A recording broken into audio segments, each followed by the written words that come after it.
I'm delighted to be joined on the latest episode of the Pick of the Flicks podcast by Jack Bryan. Hi, Jack. Hi, nice to be here. Yeah, it's great to have you on. And so we'll get going by talking a little bit about your new film, which is Active Measures. So for those who don't know anything about the film as of yet, tell them all about it. Yeah, so the film is about the Russian disinformation campaign and basically hybrid warfare against the 2016 elections in America. And it also goes through Donald Trump's history with Russian oligarchs and the Russian government. And so we wanted to tell this sort of long-form narrative that really is more of a thriller than anything else. I pulled more inspiration for the documentary from political thrillers, and because I wanted to keep the pace of that very quick and intense. But it documents the 30-year history. And it was a lot of research, a lot of interviews. But I think it film feels explosive and is engaging, and it really is a political thriller. Absolutely, and one of the things that came across for me is this issue is so complex. It's incredibly complicated. There are so many faces involved. There's money moving around. There's all sorts of political wranglings. How did you go about working out what to actually put into your sort of 2-hour film? And how to get that across to an audience without them completely losing the trail of it. Yeah, and that was a real challenge. I mean, initially we were sort of discussing whether this was going to be a mini-series or whether it was going to be a single film. And for me, I thought that it was really important to have one place where somebody could go, sit down for 2 hours, and leave knowing at least the top lines of all of the aspects of this case. So a lot of it was basically we did a ton of research. The minute we started the film, I called my partner, who was basically my election buddy, the person I would call, we would email every day about the election. Why are they doing this? Why aren't they saying this kind of stuff? And we became pretty interested in the Russian intervention that's happening in the election as it was happening. We were tracking a lot of the online bots and the trolls and the fake news.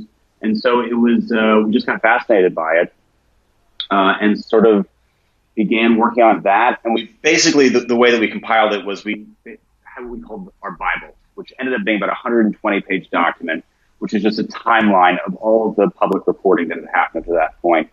And it was surprising to us because we kept having to move the date of the origin points of these things back earlier and earlier.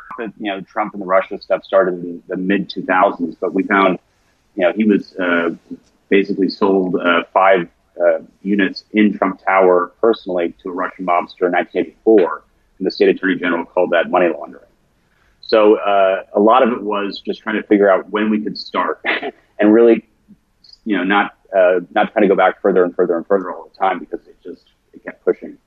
And so it was and creating clear lines of, okay, this is this person, and we're really going to do the whole story of this person, and really trying not to have to return to people so people don't have to remember names. And to really build it as a story. It is it's the largest intelligence operation in the history of the world. Yeah, it's a really fascinating story. And one of the things that really struck me is the level of the talking heads you've got. It's not, there are some really kind of big names in here. How did you go about sort of securing these people and getting them to tell these stories kind of from the inside, I guess?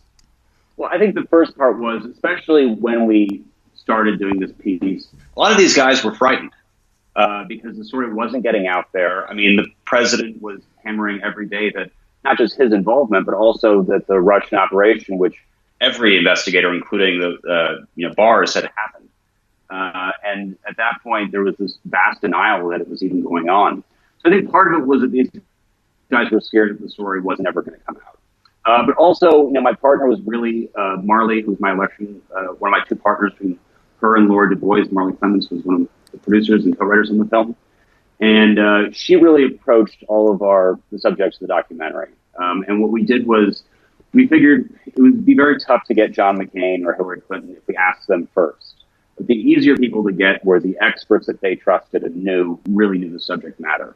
So we would approach a few of their policy people or just people that really knew the subject matter, so that by the time we came to them, they would look at the list of the people we'd interviewed. They would think, okay, well, this isn't some crazy conspiracy thing. They're talking to the people that were actually on the ground, that actually saw what was happening when it was happening. And I think that really laid the groundwork for them trusting us. And I guess once once that's in place, was there a concern when you were making the movie? And I guess, is that concern still there, that because this story is still developing, is there any sort of, I don't know, fear that it might get left behind by events, I suppose? First, but I think that what we dedicated ourselves to doing was mainly telling the backstory for how this event came to be, and really just touching the top line stories. And I think that we got, part of it is luck, part of it is very, very hard work, but we managed to avoid a lot of the sort of stories that have been since disputed. And I don't think there's anything in the film that has been disputed. I mean, you can look at all of these things and just say, well, it's just a wild string of coincidences, or you can say there's something more there. But I don't think there's any event that we show in the film that you can say, well, that didn't occur. I think that's a very interesting kind of element of it. Do you know if there's been any reaction to it from sort of, either from Trump personally or from people surrounding him, or the same in Russia, I suppose?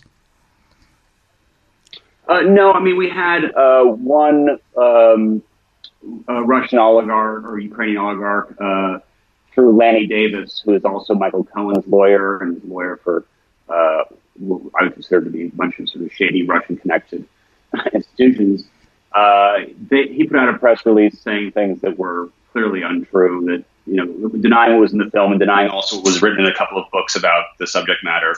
And I think that's the only pushback from anyone we've gotten. And there were things in his letter that were just flatly untrue about what his involvement was or was not. And that's the only, there's been no specific allegation I can think of that has been challenged with any facts. And no, we haven't gotten any pushback from the White House. And no, I mean, people, I think, do their best to dismiss it out of hand, but I don't think anybody's ever pointed to a thing that we state that is untrue. Absolutely, and so I think it's a fascinating movie and quite a terrifying movie as well. So where can people in the UK and all over the world get hold of your movie if they want to watch it? Yeah, it's available on iTunes, just about everywhere. I think there are different outlets that have it beyond that, but I would say iTunes is the easiest place.